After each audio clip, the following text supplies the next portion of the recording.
Good afternoon. Welcome to doctors time. వేగంగా మారుతున్న కాలంతో పాటు ప్రయాణం, ఉరుకుల పరుగుల జీవితం. మనం ఏం తింటున్నామో, ఎలా ఉంటున్నామో పట్టించుకోకుండా కాలంతో పోటీ పడుతున్నాం. వెరసి కొత్త రోగాలకు ఊతమివ్వటం. ప్రస్తుతం ఈ మధ్యకాలంలో కొంతమంది వారికి తెలియకుండానే ఒక విచిత్రమైన వ్యాధి బారిన పడుతున్నారు. అదే ఇరిటబుల్ బవల్ సిండ్రోమ్. దీనికి తోడు అల్సర్స్, జీర్ణకోశ సమస్యలు కూడా అధికమవుతున్నాయి. ఐబిఎస్కు ప్రధాన కారణాలేంటి? జీవనశైలితో సమస్యలు వస్తాయా? హోమియోపతిలో ఎలాంటి చికిత్స ఉంది? ఇలాంటి మరిన్ని విషయాలను హోమియోకేర్ ఇంటర్నేషనల్ వైద్యులు డాక్టర్ వినోదిత గారు ప్రస్తుతం మన స్టూడియోలో ఉన్నారు. వారిని అడిగి మరిన్ని విషయాలు తెలుసుకుందాం.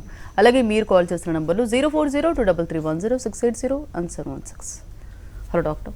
హలో అండి. ముందుగా చెప్పండి, అసలు ఐబిఎస్ అంటే ఏంటి, ఎలాంటి రీజన్స్ ఉంటాయి? సో మెయిన్గా ఐబిఎస్ ఇరిటబుల్ బోవల్ సిండ్రోమ్ అంటే యూజువలీ మనకి మన పేగుల్లో దాని మూమెంట్ వల్ల వచ్చే డిసీజ్ అనమాట. ఇది డిసీజ్ కింద కాకుండా ఒక డిజార్డర్ కిందకి పరిగణిస్తాం అనమాట. సో మెయిన్గా దీనికి వచ్చే సిమ్టమ్స్ ఏంటంటే డయేరియా అండ్ కాన్స్టిపేషన్. అంటే ఇప్పుడు మనకి లూజ్ మోషన్స్ లేదంటే మనకి మోషన్ అనేది సరిగ్గా అవ్వకపోవడం అనేది చూస్తాము. సో మెయిన్గా దీన్ని సిండ్రోమ్ అని ఎందుకు అంటామంటే డిఫరెంట్ పార్ట్స్ ఆఫ్ ద బాడీలో ఉండే దాన్ని కూడా ఎఫెక్ట్ చేస్తూ ఉంటుంది అనమాట. సో మెయిన్గా పేగులనే కాకుండా మనకి కడుపులో తిన్నది అరగకపోవడము, దెన్ సెకండ్ డే వచ్చేసి మనకి యాంగ్జైటీ రావడం, డిప్రెషన్, ఇట్లాంటి వాటిల్లో కూడా వాళ్ళు ల్యాండప్ అవుతూ ఉంటారనమాట. సో డిఫరెంట్ పార్ట్స్ని ఎఫెక్ట్ చేస్తుంది కాబట్టి సిండ్రోమ్ కిందకి మనం పరిగణిస్తాము. సో మెయిన్గా ఐబిఎస్లో 2 టైప్స్ ఉంటాయి అన్నమాట. IBS D, IBS C. So IBS D అంటే మనకి అందులో ఆ పేషెంట్స్ మెయిన్గా లూజ్ మోషన్స్ అన్నమాట. తిన్న వెంటనే వాళ్ళ కడుపులో బ్లోటింగ్ సెన్సేషన్, అంటే కడుపు ఉబ్బరంగా ఉండడం, అండ్ వెంటనే వాళ్ళకి మోషన్ పాస్ చేసే సెన్సేషన్ రావడం అండ్ మోషన్ పాస్ చేసేయడం. అది తిన్న వెంటనే జరగడం వల్ల వాళ్ళకి తిన్నది అరగకపోవడం, వీక్గా ఉండడం అండ్ ఈవెన్ మసిల్ లాస్ ఇవన్నీ చూస్తూ ఉంటాము. ఇంకొకటి ఐబిఎస్సి. ఐబిఎస్సిలో ఏంటంటే మన పేగుల కదలిక ఏదైతే ఉందో అది కొంచెం స్లోగా ఉండడం వల్ల కాన్స్టిపేషన్ అనేది చూస్తుంటాం, అంటే మలబద్ధకం. సో మెయిన్గా వీళ్ళలో ఏంటంటే మోషన్ అనేది ఒక 2-3 డేస్కి రావడం, లేదంటే దానికి ఎక్కువ రోజులన్నా పట్టడం అనేది చూస్తున్నాం. సో వీళ్ళకు కూడా జీర్ణ సమస్యలు ఎక్కువగా ఉంటాయి. అండ్ ఆల్సో వాళ్ళకి ఏంటంటే ఏదైతే న్యూట్రియంట్స్ అబ్జార్బ్ చేసుకోవాలో బాడీ, అది సరిగ్గా అబ్జార్బ్ చేసుకోకపోవడం, దానివల్ల ఫర్దర్గా న్యూట్రిషనల్ డెఫిషియన్సీస్ కూడా వచ్చే ఛాన్సెస్ ఉంటాయి అన్నమాట. ఓకే అండి. ఐబిఎస్కి సంబంధించి అంటే ఇది ప్రతి ఒక్క మనిషిలో కూడా వచ్చిన తర్వాత ఎలాంటి సిమ్టమ్ ఉంటుంది? అంటే అందరిలో ఒకేలాగా ఉంటుందా? సిమ్టమ్స్ ఎలా ఉంటుంది? సో మెయిన్గా సిమ్టమ్స్ ఇందాక మాట్లాడుకున్నట్టు ఐబిఎస్ డిలో ఒకలాగా, ఐబిఎస్ సిలో ఒకలాగా 2 టైప్స్ ఉంటాయి అన్నమాట. సో ఇందాక చెప్పినట్లే లూజ్ మోషన్స్, బ్లోటింగ్ సెన్సేషన్, అంటే మనకి కడుపు ఉబ్బరంగా ఉండడం, మెయిన్గా సెన్సేషన్ రావడం, వెంటనే మోషన్స్కి వెళ్ళడం, అది ప్రతి ఒక్కళ్ళలో డిఫరెంట్ సిమ్టమ్స్ ఉంటాయండి. ఒకళ్ళలో ఐబిఎస్ డి ఉండడం, లేదంటే ఇంకొకళ్ళలో ఐబిఎస్ సి, అండ్ ఇంకొకళ్ళలో ఏంటంటే IBS B and IBS C 2 కలిసి ఉండడం అన్నమాట. సో ఇలా ప్రతి ఒక్కళ్ళలో డిఫరెంట్ ప్యాటర్న్స్ అనేవి ఉంటాయి. సో వాళ్ళ అకార్డింగ్లీ వాళ్ళకి ఏ టైప్ ఆఫ్ ట్రీట్మెంట్ అనేది సెట్ అవుతుంది అనేది చూసుకొని దాని ప్రకారంగా ట్రీట్మెంట్ ఇస్తామన్నమాట. ఓకే అండి. ఐబిఎస్ ఇన్ కేస్ నెగ్లెక్ట్ చేస్తే ఎలాంటి కాంప్లికేషన్స్ ఉంటాయి? సో కాంప్లికేషన్స్ మెయిన్గా వాళ్ళు ఇప్పుడు స్టార్టింగ్ స్టేజెస్లో అయితే వాళ్ళకి మెయిన్గా తిన్నది అరగకపోవడం కానీ, అండ్ ఫర్దర్గా ఒకవేళ కాన్స్టిపేషన్ కానీ చాలా రోజుల నుంచి ఉంది అంటే వాళ్ళకి పైల్స్, ఫిషర్స్, ఫిస్చులాస్ రావడం. సో వీటి వల్ల ఫర్దర్గా వాళ్ళకి ఏంటంటే అక్కడ ఎక్కువసార్లు ఆపరేషన్కి కూడా దారితీసే ఛాన్సెస్ ఉంటాయి అన్నమాట, పైల్స్ అండ్ ఫిస్చులా రావడం వల్ల. సో మెయిన్గా ఇక్కడే కాన్స్టిపేషన్ ఉన్నప్పుడే వాళ్ళు కానీ సెట్ చేసుకున్నట్లయితే సో వాళ్ళకి ఫర్దర్ కాంప్లికేషన్స్ లేకుండా అండ్ ఉన్నదాన్ని కూడా కరెక్ట్ చేసుకుంటూ ఫర్దర్గా కూడా ఇంకా వాళ్ళు హెల్తీ లైఫ్ స్టైల్ని లీడ్ చేయడం ఎలా అనేది కరెక్ట్గా ఎక్స్ప్లెయిన్ చేసుకుంటూ ట్రీట్మెంట్ తీసుకుంటే కనుక తొందరగా తగ్గే ఛాన్సెస్ ఉంటాయి. అండ్ ఆల్సో ఫ్రీక్వెంట్ డయేరియా కూడా మనకి పైల్స్ కిందకి ల్యాండప్ అవుతుంది. And also some kind of infections will lead to fistula. So ఇలాంటి ఇన్ఫెక్షన్స్ రాకుండా ఉండేదానికి మెడిసిన్స్ అనేది కంపల్సరీ స్టార్టింగ్ స్టేజెస్లోనే. ఓకే అండి. కాలర్ కూడా లైన్లో ఉన్నారు. సృజన, ఒంగోలు నుంచి. మాట్లాడండి, మీ సమస్యను చెప్పండి. మేడం గారు నమస్తే అండి. నమస్తే అండి, చెప్పండి. నమస్తే అండి, చెప్పండి సార్. సార్ మా అమ్మాయికి మానసికంగా ప్రాబ్లం వస్తుందండి. అంటే మానసిక ప్రవర్తన కొంచెం భయంగా ఉండే అంటే మ్యారేజ్ అయింది, డిగ్రీ చదివింది, బట్ ఫ్యామిలీ లైఫ్ లీడ్ చేయలేకపోవడం, మానసికంగా సైకలాజికల్ ప్రాబ్లమ్స్ అవి ఉన్నాయండి. అర్థం కావట్లేదు మాకు కూడా. భయం అంటుంది, భయంగా ఉంటుందండి కొంచెం. ఓకే. ఫ్యామిలీతో కూడా లీడ్ చేయకపోవడం, కొంచెం మానసిక ప్రవర్తన, భయం అని చెప్పడం, ఏది యాక్టివ్ గా చేసుకోకపోవడం. ఆరోగ్యపరంగా బాగానే ఉంది, బట్ మాకు కూడా డాక్టర్స్ దగ్గరికి వెళ్తే ఏదో సమ్ ప్రాబ్లమ్స్ ఉన్నాయి అంటారే కానీ క్లారిటీ రాలేదండి మాకు. ఎన్ని సంవత్సరాల నుంచి ఇట్లా ఉందండి? నలుగురితో కలవదండి, మాట్లాడదు, ఏది తొందరగా చేయదు. ఓకే. ఎన్ని సంవత్సరాల నుంచి ఉంది ఇట్లా? హెల్దీ పర్సనే కానీ మానసికంగా ఏదో ప్రాబ్లం. ఓకే అండి, ఎన్ని సంవత్సరాల నుంచి ఉంది ఇట్లా? ఒక మేము అబ్జర్వ్ చేసింది ఒక 2.5 years, 2 years నుంచి అండి గట్టిగా మేము అబ్జర్వ్.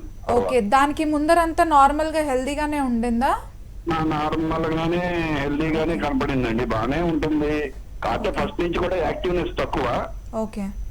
బట్ మేమేంటంటే స్టడీ చదువుతుందిలే, అంతా ఫ్రీగా ఉంటారు కదా, బాగానే ఉంటుంది. మ్యారేజ్ కూడా చేశాము. ఓకే. మ్యారేజ్ చేసిన తర్వాత వాళ్ళు కొద్దిగా చెప్పుకొచ్చుకున్నారండి వాళ్ళు కూడా. ఓకే అండి, సమ్ కైండ్ ఆఫ్ ఇష్యూ జరుగుంటుందండి, దానివల్ల తను అటువంటి ప్యాటర్న్స్ చూపిస్తోంది. సో మెయిన్గా తనతో మాట్లాడే వాళ్ళు తక్కువగా ఉండడం, లేదంటే అర్థం చేసుకునే వాళ్ళు తక్కువగా ఉండడం వల్ల మేబీ తను అటువంటి సిమ్టమ్స్ చూపించే ఛాన్సెస్ ఉన్నాయి. కాబట్టి ఫస్ట్ తనకి కౌన్సిలింగ్ థెరపీస్ అనేవి ఉంటాయి సార్.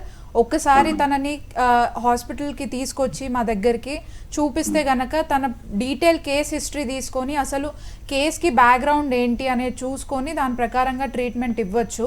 సో ఒకసారి తీసుకురండి సార్, అంటే ఫర్దర్గా ఇది ఇంకా వర్స్ కేసులోకి వెళ్లకుండా మనం చూసుకోవచ్చు. ఎందుకంటే ఈ ప్యాటర్న్ చూసుకున్నట్లయితే ఫర్దర్గా సూసైడల్ సిమ్టమ్స్కి వెళ్ళే ఛాన్సెస్ ఉంటాయి. కాబట్టి అక్కడ వరకు ల్యాండ్ అప్ అవ్వకుండా తొందరగా జాగ్రత్త పడండి. అంటే ఇప్పుడు మేము హైదరాబాద్ రావాలంటారా? ఒంగోలులో కూడా ఉంది కదండి? ఉందండి, అక్కడ బ్రాంచెస్ ఉన్నాయి. పైన ఉండే స్క్రీన్ దగ్గర ఉండే నెంబర్ ని కాంటాక్ట్ చేస్తే వాళ్ళు మీకు చెప్తారండి. ఓకే.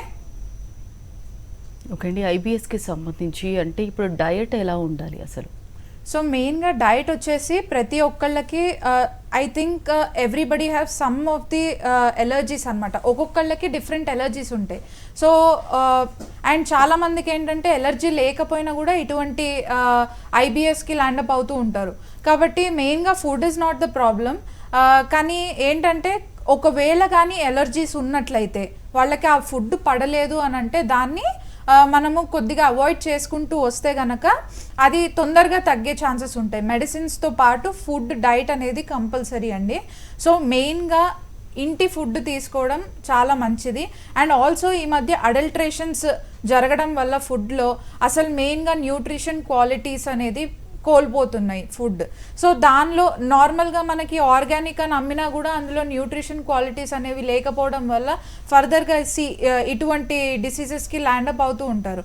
సో ఈ ఐబిఎస్లో మెయిన్గా ఏంటంటే మనకి ఎన్ని ఇన్వెస్టిగేషన్స్ చేయించినా కూడా లోపల ఎటువంటి చేంజెస్ ఉండవు. సో బట్ మనకి ఏంటంటే బయట సిమ్టమ్స్ కనిపిస్తూ ఉంటాయి, లోపల ఎంత చేసినా కూడా ఎన్ని ఇన్వెస్టిగేషన్స్ చేసినా బ్లడ్ రిపోర్ట్స్ కానీ ఎండోస్కోపీ కానీ కొలనోస్కోపీ కానీ ఎటువంటి దాంట్లో కూడా మనకి ఏ చేంజెస్ కనిపించవు అనమాట. సో ఇలా మనకి తీసుకున్నట్లయితే మైండ్ అండ్ గట్ రెండు రిలేటెడ్ ఉంటాయి అన్నమాట. ఇటువంటి పేషెంట్స్లో ఏంటంటే మెయిన్గా ఫర్ ఎగ్జాంపుల్ చిన్నపిల్లల్లో తీసుకున్నట్లయితే వాళ్ళు ఎగ్జామ్ రాసేటప్పుడు అంటే ఎగ్జామ్కి వెళ్ళే ముందర సడన్గా వాళ్ళకి మోషన్ సెన్సేషన్ రావడం అండ్ డయేరియా, వాళ్ళకి లూజ్ మోషన్స్ అవుతూ ఉంటాయి అన్నమాట. మెయిన్గా ఏంటంటే ఇక్కడ వాళ్ళు అటువంటి ఫియర్ లేదంటే అట్లాంటి యాంగ్జైటీ తీసుకోవడం వల్ల వాళ్ళకి గట్ తోటి రిలేట్ అయ్యి ఇటువంటి ప్రాబ్లమ్స్ వచ్చే ఛాన్సెస్ ఉంటాయి. సో మెయిన్గా ఈ రెండు కనెక్షన్ ఉండడం వల్ల even mental status is also very much important. So మెయిన్గా మెంటలీ కూడా స్టేబుల్ ఉండాలి, అప్పుడే మనకి ఫిజికల్గా హెల్దీ ఉన్నట్లు కన్సిడర్ చేస్తామన్నమాట. Both mental and physical health is very much important. అంటే ఏ టైంలో కరెక్ట్గా ట్రీట్మెంట్ తీసుకుంటే యూజ్ ఉంటుంది? సో మెయిన్గా ఇటువంటి కేసెస్లో డిఫరెన్షియల్ డయాగ్నోసిస్ అంటే ఇది ఐబిఎస్ అని లాస్ట్కి కన్క్లూడ్ చేస్తారు. ఎందుకంటే ఫస్ట్ వీళ్ళకి వచ్చేదే బ్లోటింగ్స్, అరుగుదల లేకపోవడం, లేదంటే చాలా కడుపంతా ఉబ్బరంగా ఉండడం. కాబట్టి సడన్గా ఒకవేళ క్లినిక్ని కన్సల్ట్ అయినా కూడా ఒక గ్యాస్ట్రైటిస్ కిందకి కానీ యాసిడ్ రిఫ్లెక్స్ కిందకి కానీ కన్సిడర్ చేయడం, దానికి మెడికేషన్ ఇవ్వడం వల్ల ఏమవుతుందంటే అప్పటికప్పుడు టెంపరీ రిలీఫ్ ఉంటుంది కానీ ఫర్దర్గా ఇంకా అదే సెన్సేషన్ మళ్ళీ మళ్ళీ రావడం. సో ఆఫ్టర్ దాట్ మళ్ళీ అన్ని రిపోర్ట్లు చేయించిన తర్వాత అప్పుడు ఐబిఎస్లో ఉన్నారని తెలుస్తుంది అనమాట. సో కాబట్టి ఏంటంటే వీళ్ళకి స్టార్టింగ్లోనే మనకి తెలియడం చాలా రేర్ కేసెస్ అనమాట. సో ఒకవేళ స్టార్టింగ్లో తెలిసినట్లయితే అక్కడికక్కడే ట్రీట్మెంట్ తీసుకొని అసలు మెయిన్ రూట్ కాజ్ ఏంటనేది చూసుకొని దాని ప్రకారంగా ట్రీట్మెంట్ ఇస్తే తొందరగా వాళ్ళకి రిలీఫ్ ఉంటుంది. సో మరి గ్యాస్ట్రైటిస్ అంటే ఏంటి, ఎలాంటి రీజన్స్ ఉంటాయి? సో మెయిన్గా మనకి గ్యాస్ట్రో ఇంటెస్టైనల్ ట్రాక్ట్ అంటే మనకి జీర్ణాశయం నోరు దగ్గర నుంచి కింద మనము ఏదైతే యానస్ ఉంటుందో అక్కడి వరకు మనకి ఉంటుందన్నమాట. సో దీనిలో మనకి డిఫరెంట్ ఆర్గన్స్ అనేవి ఇంక్లూడ్ అయి ఉంటాయి. సో మెయిన్గా ఏంటంటే ఫుడ్ పైప్ అనేది, అండ్ దెన్ స్టమక్ కానీ liver, gall bladder, pancreas, intestines, so ఇవన్నీ పార్ట్ అనమాట. సో మెయిన్గా ఇక్కడ గ్యాస్ట్రైటిస్ ఏంటంటే మన స్టమక్లో డిఫరెంట్ ప్రొటెక్టివ్ లేయర్స్ ఉంటాయి అన్నమాట. సో మనం తినే తిండి డే టు డే లైఫ్లో కానీ యాసిడ్ బేసిస్ ఎక్కువగా ఉన్నట్లయితే, ఫర్ ఎగ్జాంపుల్ ప్రిజర్వేటివ్స్ ఉన్న ఫుడ్ కానీ, మసాలా ఇంటేక్ ఉన్న ఫుడ్ కానీ, అట్లాంటివి జంక్ ఫుడ్ కానీ, సో ఇట్లాంటివన్నీ ఎక్కువగా తీసుకున్నట్లయితే రెగ్యులర్ బేసిస్లో ఇదే ఫుడ్ కానీ కన్జ్యూమ్ చేసినట్లయితే స్టమక్లో ఉండే లేయర్స్ అనేది క్రమక్రమంగా ఏంటంటే డిస్ట్రక్ట్ అవుతూ వస్తాయి అన్నమాట. సో నాట్ ఓన్లీ ఫుడ్, మనకి డిఫరెంట్ టైప్స్ ఆఫ్ మెడిసిన్స్ ఏవైతే ఉంటాయో సో వాటి వల్ల కూడా ఈ డిస్ట్రక్షన్ అనేది జరుగుతూ ఉంటుందన్నమాట. సో మెయిన్గా ఈ ఫుడ్ చేంజెస్ అనేది చేసుకున్నట్లయితే ఈ గ్యాస్ట్రైటిస్ సమస్య తొందరగా తగ్గే ఛాన్సెస్ ఉంటుంది. సో ఇందులో మనకి ఎటువంటి సిమ్టమ్స్ కనిపిస్తాయంటే సేమ్ ఇందాక మనం ఐబిఎస్కి చెప్పుకున్నట్లు ఆ బ్లోటింగ్ సెన్సేషన్, కడుపులో ఉబ్బరంగా ఉండడం, అండ్ ఆల్సో మనకి ఛాతి దగ్గర కొద్దిగా మంట, అండ్ తిన్నది అరగకపోవడం, ఆ తిన్నది కూడా కొద్దిగా రిఫ్లెక్స్ పైకి రావడం అనేది. సో ఇవన్నీ దీనిలో సిమ్టమ్స్ అన్నమాట. అండ్ మెయిన్గా ఏంటంటే దీన్ని కానీ నెగ్లెక్ట్ చేసినట్లయితే ఫర్దర్గా అల్సర్స్ కూడా ఫామ్ అయ్యే ఛాన్సెస్ ఉంటాయి అన్నమాట. ఓకే అండి, ఇప్పుడు ఆల్రెడీ పెయిన్ గురించి మీరు చెప్పారు కదా, పెయిన్కి సంబంధించి చాలామంది గ్యాస్ట్రైటిస్ పెయిన్ని, హార్ట్ పెయిన్ని ఒకే విధంగా సిమ్టమ్స్ ఉంది అని చెప్తారు. అంటే ఎలా గుర్తుపెట్టాలి ఒక పేషెంట్? ఎస్, సో మెయిన్గా గ్యాస్ట్రిక్ ట్రబుల్ మనకేంటంటే ఎపిగ్యాస్ట్రిక్ రీజియన్ అంటారు. అంటే కరెక్ట్గా మనకి మధ్యలో అన్నమాట, చెస్ట్ మధ్యలో మనకి వస్తుంది ఆ పెయిన్. మెయిన్గా యూజువలీ అది హార్ట్ రిలేటెడ్ పెయిన్ అని వాళ్ళు ఈసీజీ తీయడం కానీ ఇట్లాంటివన్నీ చేస్తుంటారు. మెయిన్గా హార్ట్కి రిలేటెడ్ పెయిన్ అంటే మనకి అది లెఫ్ట్ సైడ్ షోల్డర్ బ్లేడ్ దగ్గర నుంచి మనకి లెఫ్ట్ హ్యాండ్ మొత్తము రేడియేట్ అవుతూ ఉంటుంది అనమాట హార్ట్కి రిలేటెడ్ పెయిన్ అయితే. అదే మనకి గ్యాస్ట్రిక్ సంబంధించిన పెయిన్ అయితే గనక అది ఓన్లీ అదే పార్ట్లో పెయిన్ అవ్వడం. ఒకవేళ కానీ గ్యాస్ ఎక్కువ అయితే గనక మనకి వెనకల వీపు భాగం కూడా పెయిన్ వస్తుంది అనమాట. సో ఇది డిఫరెన్స్ హార్ట్కి సంబంధించింది అండ్ ఆల్సో మనకి గ్యాస్ట్రిక్కి సంబంధించింది. ఓకే అండి, నెక్స్ట్ కాలర్ కూడా లైన్లో ఉన్నారు. జ్యోతి కర్నూలు నుంచి, మాట్లాడండి, మీ సమస్య చెప్పండి. జ్యోతి గారు, మీరు టీవీ వాళ్ళు మ్యూట్ చేయండి, మ్యూట్ చేసి మీ సమస్యను చెప్పండి, లేదంటే కాల్ డిస్కనెక్ట్ అయిపోతుందండి. మాట్లాడండి. నమస్తే అండి. నమస్తే మేడం. చెప్పండి అమ్మా. నమస్తే మేడం. చెప్పండి అమ్మా. రైట్, కాల్ డ్రాప్ అయిందండి. ఇప్పుడు గ్యాస్ట్రైటిస్కి సంబంధించి అంటే ఫుడ్ ఏ విధంగా తీసుకోవాలి వాళ్ళు? సో మెయిన్గా ఫుడ్, ఈ గ్యాస్ట్రిక్ సమస్యలకి మెయిన్ కాజ్ ఏంటంటే తినే ఫుడ్ అండ్ లైఫ్ స్టైల్ అండి. సో నౌ డేస్ ఇప్పుడు న్యూట్రిషనల్ డైట్ అనేది ఎక్కడ కనిపించట్లేదు. అండ్ మెయిన్గా ఏంటంటే ఆల్ ప్రాసెస్డ్ ఫుడ్ అనేది ఎక్కువగా తీసుకోవడం, దానిలో న్యూట్రిషనల్ వాల్యూ అనేది తక్కువగా ఉండడం, అండ్ ఆల్సో వాట్ మీ బాడీకి పర్సనల్గా ఏం కావాలి అనేది తెలుసుకోకుండా, అసలు ఆకలి వేస్తుందా లేదా అనేది కూడా తెలుసుకోకుండా, జస్ట్ మనకి కొంతమందికి ఏంటంటే జస్ట్ ఫుడ్ చూడడంతో ఆ ఫుడ్ తినాలి అని అనిపించేయడం, దాన్ని ఆర్డర్ పెట్టేసుకోవడం, అని తినడం. అది మీకు ఆకలి ఉందా లేదా, అసలు ఆ తినే ఫుడ్ మీ బాడీకి పడుతుందా లేదా, అసలు అవసరమా కాదా అనేది ఆలోచించకుండా తినడం అనేది జరుగుతుంది. సో మెయిన్గా ఇటువంటి ఫుడ్ ప్యాటర్న్స్ కొంచెం తగ్గించుకుని అసలు ఎటువంటి ఫుడ్ తీసుకుంటున్నారు, ఎందుకు తీసుకుంటున్నారు అనేది కొద్దిగా కాన్షియస్ ఈటింగ్ చేస్తే కనుక తొందరగా అసలు నాట్ ఓన్లీ గ్యాస్ట్రైటిస్, అల్సర్స్, అసలు ఎటువంటి ట్రబుల్ రాకుండా కొద్దిగా హెల్దీ లైఫ్ స్టైల్ అనేది లీడ్ చేస్తారు. ఓకే అండి, ట్రీట్ ఎలా చేస్తారు మీరు గ్యాస్ట్రైటిస్కి? ఎస్, సో మెయిన్గా గ్యాస్ట్రైటిస్ కానీ ఎటువంటి గ్యాస్ట్రిక్ సమస్యలైనా కానీ మెయిన్గా మనకి 3 things important: medication and diet and also exercises. So first of all medication గురించి మాట్లాడుకున్నట్లయితే ప్రతి ఒక్కళ్ళకి డిఫరెంట్ సిమ్టమ్స్ ఉంటాయండి. ఒక్కొక్కళ్ళు ఒక్కొక్క సిమ్టమ్స్ తోటి వస్తారు. సో కొంతమందికి నాషియా అంటారు, అంటే వామిటింగ్ సెన్సేషన్ ఉండడం, కొంతమందికి వామిటింగ్స్ అవ్వడం, అదర్వైజ్ కొంతమందికి పెయిన్ ఎక్కువ ఉండడం. ఆ పెయిన్ ఎటువంటి పెయిన్ అనేది డిఫరెంట్ సెన్సేషన్స్ ఉంటాయి. సూదులతో కూర్చున్నట్టు, లేదంటే వాళ్ళకి శాండ్ పార్టికల్స్ గొంతులో ఉన్నట్టు, అండ్ బర్నింగ్ సెన్సేషన్, మంటగా ఉన్నట్టు, ఇట్లాంటి సెన్సేషన్స్ ప్రతి ఒక్కళ్ళు ఒక్కొక్కలాగా చెప్తూ ఉంటారు. సో వాళ్ళకి ఎటువంటి సిమ్టమ్ ఉంది అనేది చూసుకొని వాళ్ళ బాడీ టైప్కి ఎటువంటి మెడిసిన్ సెట్ అవుతుంది అనేది వాళ్ళకి ఇవ్వడం జరుగుతుంది. దీన్నే కాన్స్టిట్యూషనల్ మెడికేషన్ అంటారు.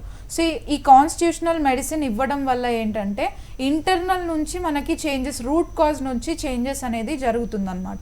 సో వాళ్ళకి ఏదైతే కాజ్ ఉందో అక్కడ నుంచి కరెక్షన్ చేసుకుంటూ రావడం, అది జెన్యు లెవెల్లో అంటే జీన్ లెవెల్లో మనకి కరెక్షన్ అనేది జరుగుతుంది. సో అక్కడ నుంచి కరెక్షన్ రావడం వల్ల ఏంటంటే ఇప్పుడు మళ్ళీ రిపీట్ అయ్యే ఛాన్సెస్ ఉండదు. సో ఇప్పటిదాకా ఏదైతే డిస్ట్రక్షన్ అవ్వుకుంటూ వచ్చిందో అక్కడ స్టాప్ అయిపోయి మళ్ళీ అది ఫర్దర్గా రాకుండా ఇప్పటిదాకా ఏదైతే డిస్ట్రక్షన్ ఉందో అది మళ్ళీ కరెక్షన్ అయ్యే ఛాన్సెస్ ఉంటాయి అన్నమాట. సో దీంతో పాటు వాళ్ళు ఎటువంటి డయట్ తీసుకోవాలి, అండ్ ఆ డయట్ ఓన్లీ ఈ మెడికేషన్ పీరియడ్ దాకే కాకుండా ఇంకా ఎన్ని రోజులు తీసుకోవాలి, అండ్ ఆల్సో వాళ్ళు ఎలా ఫాలో అవ్వాలనేది కూడా ఎక్స్ప్లెయిన్ చేయడం జరుగుతుంది. So this kind of treatment అనేది ఇటువంటి కేసెస్లో very much important. In case గ్యాస్ట్రైటిస్ని నెగ్లెక్ట్ చేస్తే ఎలాంటి కాంప్లికేషన్స్ ఉంటాయి? ఎస్, సో గ్యాస్ట్రైటిస్ని నెగ్లెక్ట్ చేయడం వల్ల ఫర్దర్గా మనకి అల్సర్స్ రావడం అనమాట. సో ఈ అల్సర్స్ వచ్చేసి మనకి ఓన్లీ స్టమక్లోనే కాకుండా ఈవెన్ ఫర్దర్గా నెగ్లెక్ట్ చేసినట్లయితే అది ఇంటెస్టైన్స్లో కూడా అల్సర్స్ వచ్చే ఛాన్సెస్ ఉంటాయి అన్నమాట. దీనివల్ల ఏంటంటే బ్లడ్ వామిటింగ్స్ కానీ, సో మోషన్లో బ్లడ్ పడడం కానీ, అండ్ ఆల్సో కాన్స్టిపేషన్కి ల్యాండ్ అప్ అవ్వడం. ఈ కాన్స్టిపేషన్ వల్ల ఏంటంటే ఫర్దర్గా పైల్స్, ఫిస్చులాస్ రావడం. అది రావడం వల్ల అసలు నార్మల్గా నడిచేది నడవకపోవడం, కూర్చునేది కూర్చోకపోవడం. సో నార్మల్గా డే టు డే ఉండే నార్మల్ బేసిక్ థింగ్సే వాళ్ళు సరిగ్గా చేసుకోకపోవడం వల్ల ఈవెన్ వాళ్ళు డైలీ బేసిస్లో కూడా ఏది సరిగ్గా చేసుకోకపోవడం, అండ్ దీనివల్ల ఈవెన్ న్యూట్రిషనల్ డెఫిషియన్సీస్ రావడం, మసిల్ లాస్ అవ్వడం. సో ఇవన్నీ ఫర్దర్గా వచ్చే కాంప్లికేషన్స్ అన్నమాట. ఓకే, మరి అల్సర్స్ అంటే ఏంటి? అల్సర్ ఎందుకు వస్తుంది? అసలు రీజన్స్ ఏంటి? ఎస్, సో మెయిన్గా అల్సర్స్ ఏంటంటే మనకి ఈ డిస్ట్రక్షన్ ఫర్దర్గా ఈవెన్ ఎటువంటి ట్రీట్మెంట్ తీసుకోకపోవడం వల్ల లోపల ఒక పుండులాగా ఫామ్ అయిపోయి అదేంటంటే క్రమక్రమంగా పుండు అనేది ఒక చిన్న దాని నుంచి పెద్దగా అవ్వడం జరుగుతుందన్నమాట. సో అది ఈ అల్సర్స్ ఏంటంటే గ్యాస్ట్రిక్ అల్సర్ అని ఒకటి, డియోడినల్ అల్సర్ అని ఒకటి మనం చూస్తూ ఉంటాం. సో గ్యాస్ట్రిక్ అల్సర్ అంటే ఏంటి? మెయిన్గా మనకి ఆ పుండు అనేది కడుపులో ఫామ్ అవ్వడం. సో ఇదేంటంటే దీనిలో సిమ్టమ్స్ ఏంటంటే తినలేకపోవడం అనమాట. అంటే తిన్న వెంటనే కడుపులో చాలా విపరీతమైన నొప్పి రావడం, అండ్ ఆల్సో తినేది కూడా నార్మల్ సీదా ఫుడ్, అంటే సాల్ట్ తక్కువ ఉన్నా కూడా, లేదంటే కారం తక్కువ ఉన్న ఫుడ్ కూడా వాళ్ళు అసలు ఇంటేక్ చేసుకోలేకపోతారు అనమాట. సో అటువంటి స్థితిలో ఉంటారు. పెయిన్ అనేది, అండ్ ఆల్సో వెయిట్ లాస్ అవ్వడం. సో ఇవన్నీ ఈ గ్యాస్ట్రిక్ అల్సర్లో సిమ్టమ్స్. అదే మనకి డియోడినల్ అల్సర్లో ఏంటంటే మెయిన్గా వాళ్ళకి తిన్న ఒక 2-3 hours తర్వాత పెయిన్ వస్తుంది అనమాట. సో మెయిన్గా వాళ్ళకి ఏంటంటే తినే కొద్దీ వాళ్ళకి ఆ పెయిన్ అనేది తగ్గడం జరుగుతుంది. సో వాళ్ళు కొద్దిగా ఒబేస్గా ఉండడం చూస్తూ ఉంటాం అనమాట. సో ఇవి మెయిన్ సిమ్టమ్స్. ఓకే, అల్సర్ ఇది కాంప్లికేటెడా? Yes, it is very much complicated. లోపల పుండు రావడం వల్ల ఈవెన్ ఇంటర్నల్ హెమొరేజెస్ అవ్వడము, అండ్ దీనివల్ల బ్లడ్ లాస్ అవ్వడము, ఫర్దర్గా anaemia stage, and also blood vomitings కానీ, మోషన్స్లో బ్లడ్ పడడం కానీ, లేదంటే డైజెషనే సరిగ్గా అవ్వదు. సో దానివల్ల వాళ్ళకి ఏంటంటే ఈ డైజెషన్ వల్ల వీక్నెస్ ఎక్కువగా ఉండడము, అండ్ ఆల్సో ఫర్దర్గా కళ్ళు తిరుగుతూ ఉండడము, కాన్స్టిపేషన్, అండ్ దాని తర్వాత పైల్స్, ఫిష్యులా. సో ఇవన్నీ ఏంటంటే నార్మల్ డే టు డే బేసిస్ని ఎఫెక్ట్ చేస్తాయి. And these are the main complications when ulcers are not treated properly. Okay అండి, ఐబిఎస్ గురించి, గ్యాస్ట్రైటిస్ గురించి, అల్సర్స్ గురించి చాలా డీటెయిల్గా ఎక్స్ప్లెయిన్ చేశారండి. Thank you.